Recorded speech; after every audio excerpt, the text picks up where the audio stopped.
I'd love to continue to dig a little bit on parity. This is something that I know all of us have heard this word, but I'm even a little bit cloudy on from time to time. Does this just mean that what an MD gets for a code, a chiro should get for the same code? What does it actually mean when you break it down, and what do docs need to know regarding that?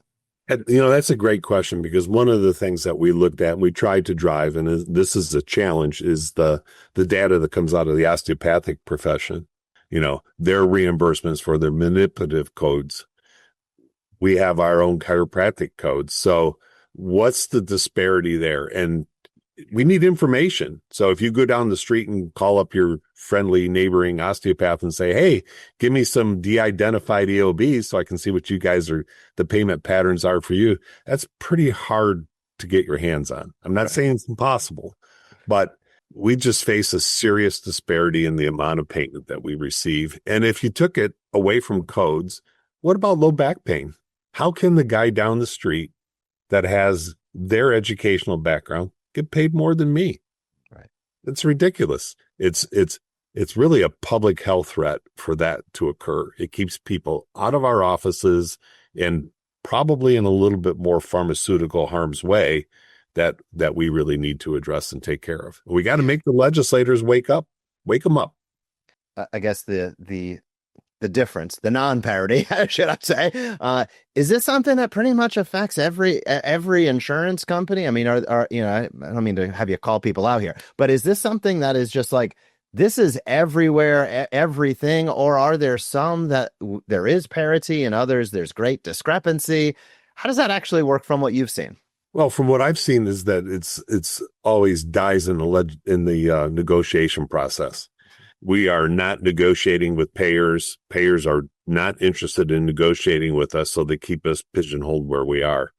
And it's not just a data-driven, outcomes-based situation. It's also what employers want. And employers are now waking up to wellness strategies. They're going broke on paying for sickness care. They're having that realization. They just haven't joined us with that realization. So it's our job to hook that horse to that wagon. And when you speak of negotiation, I've always felt that this is, again, like just totally opaque in my mind. Like, is this like I'm just going into an office and talking to a CEO? Is this always led by national organizations doing that negotiate? Like, how does that actually work? I feel like there's just like probably a lot of confusion out here in terms of like, how does it actually work when it would distill down to everybody? Is it every office for themselves? Do you look to your state or national representation to do that? Well, I think in many instances that Lone Ranger aspect of an office going in and trying to negotiate with a big network is absolutely futile activity. It's not gonna work. The other element too is that we try to do too much on our own in many instances. I'm a chiropractor. I'm not a negotiator with an insurance company. Right. I do know one thing: I don't get paid fairly. So I want to turn that over to my strategy being enhancing someone's capabilities to go in and negotiate those contracts. Right. And it's a state by state and it's a network by network disparity that's going on. It's not just you fix it by going to one state unless it's a legislative mandate. But the negotiation process, you need good negotiators. You need to be able to bring the data. And I think we've done a good job on data with the strategic plan and the data lake that we've been working on. So we're way behind on data, but we're getting further and further ahead as we move on through the years here. Yeah. And this has been something that's always been a little bit confusing to me. And I think it ties in with exactly what we're discussing right now, which is around the change in behavior, whether that's the change in payer behavior, whether that's the change in referral behavior, et cetera.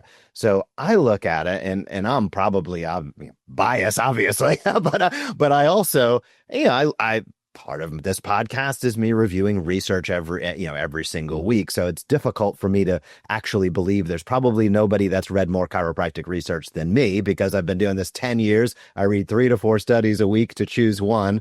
And I'm not a researcher. I like to say I'm an interpreter of it. So my point of saying this is I feel like I am constantly saying the same old thing for 10 years.